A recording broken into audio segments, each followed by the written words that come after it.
Maybe you've been teaching English for quite a while now, and in honesty you could teach the present continuous standing on your head. But sometimes do you ever get little quirks of grammar which come up, maybe in lessons, that you don't often see in course books that make you stop and think?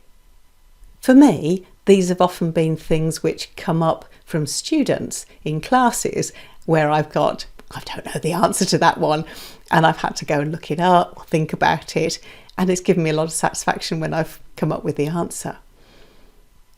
My name's Jo Gakonga from elttraining.com, and this is a short series of videos on those little quirks of English grammar which perhaps make you stop and think.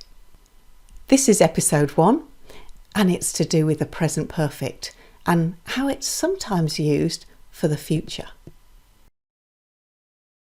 As we all know, the present perfect is usually used as a tense which connects the present and the past.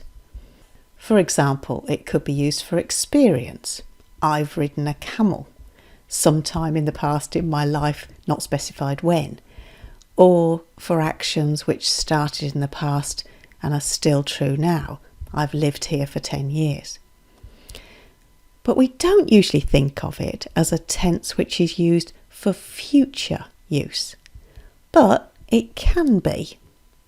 Here's an example. When I've been to the supermarket, I'll call you. So here we have the present perfect, I've been.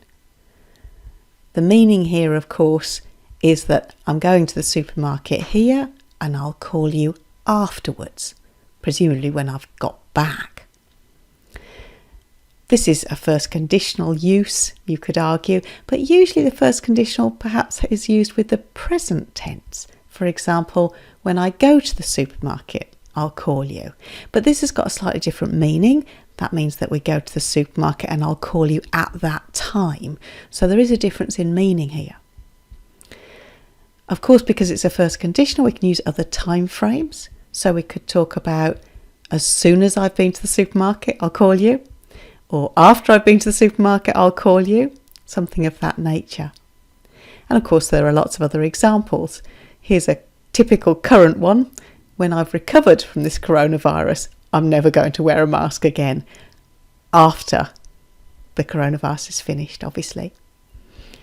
Or if this one with an if clause, if he's been out, he'll need to wash his hands.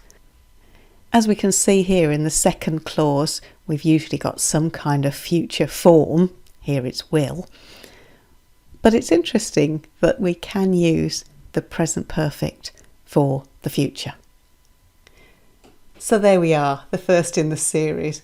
I hope that's been of a little bit of interest. And if you've got anything that you'd like to suggest for this series, then please do contact me. Thanks very much for watching. See you soon. Bye.